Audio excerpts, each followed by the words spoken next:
We're playing against Humba. He's white. We're black. Let's go copycat. Knight f3, knight f6. We're going to copycat him there too. And now we're going to break the copycat. Play b6, develop the bishop to b7.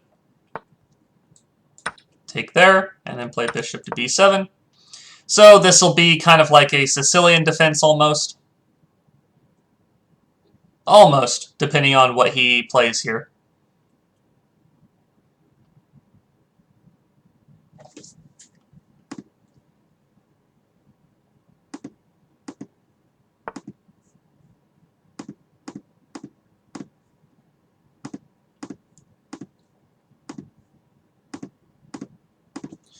Alright, so bishop g5.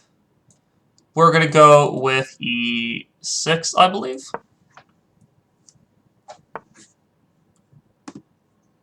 He plays e3. Let's go bishop to e7.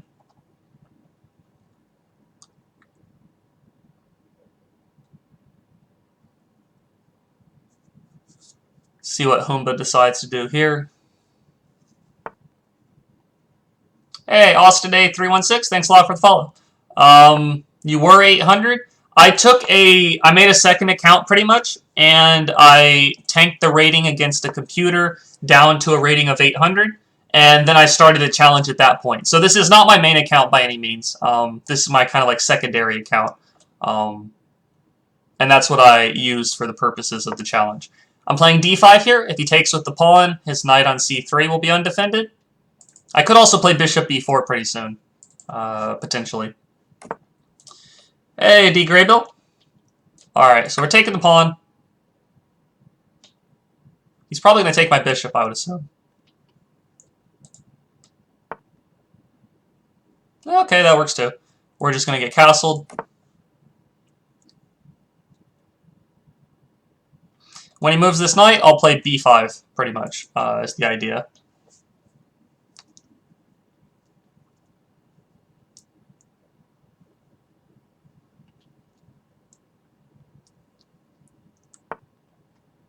Alright, I think we're still going to play b5.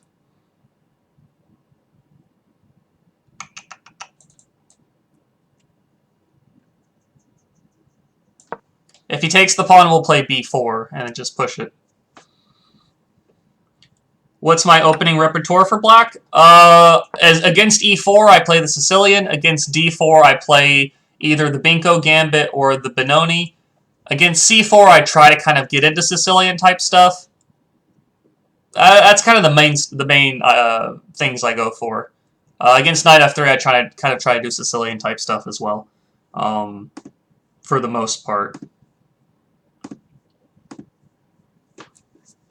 Alright, so b4 just to kick his knight. I could have played queen takes c4. Or no, I couldn't. I could not play queen takes c4 because my bishop's hanging, but now we're just playing...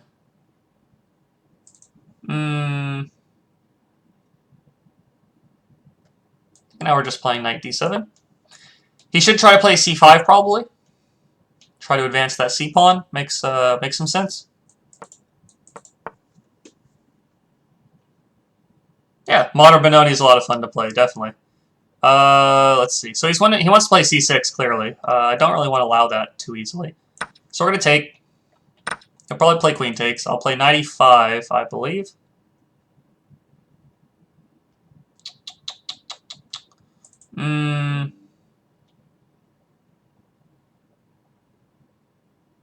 Actually, let's just play rook c8 first and see what he decides to do.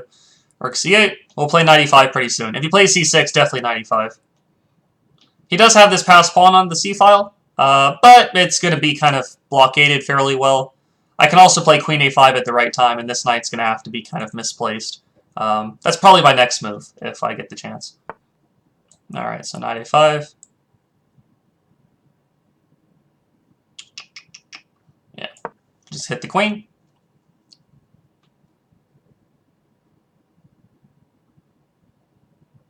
If he goes queen g3, I have knight to e4, which is definitely bad for him. Forking the queen and the bishop. So he goes queen e2. Now we're going to play queen to a5. hitting the knight. And if this knight disappears, we're also hitting the bishop on g5. If the knight goes back to b2, I think... I think I might just grab the a2 pawn. Maybe. We'll see. We are up a minute here. Much better than the previous game.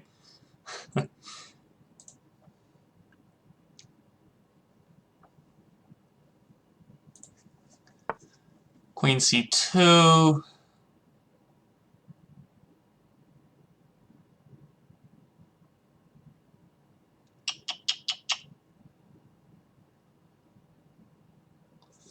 So I would love to move this knight somewhere so that I could grab the bishop over there.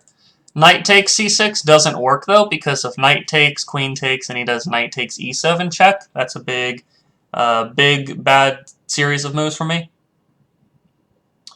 Is there anything else, though?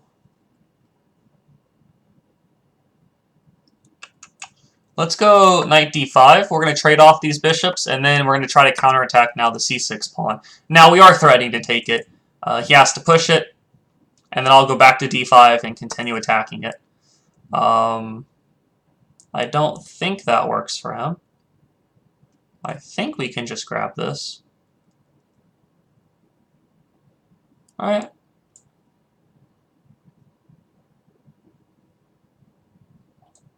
I think this is okay.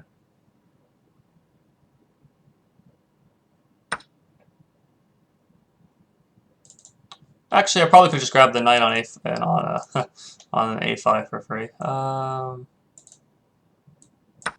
Take there.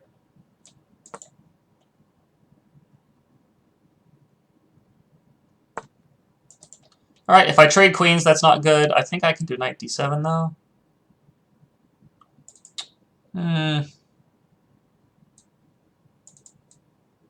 This is actually a little trickier than I thought. He's going to play knight d7, or he's going to trade and then play knight d7. Yeah. Alright, we're going to have to win this one in a little bit of a different way.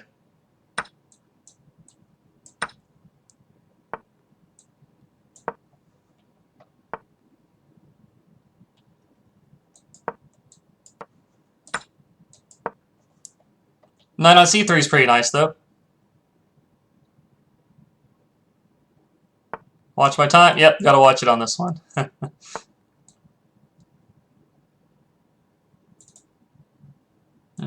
Just advance the king.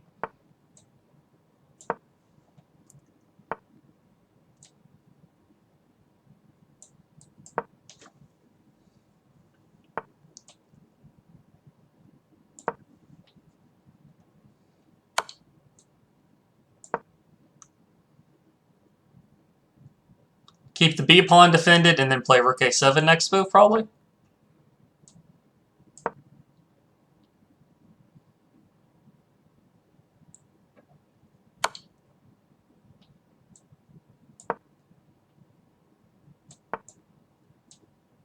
Pick up a pawn. Get a check. We got another check.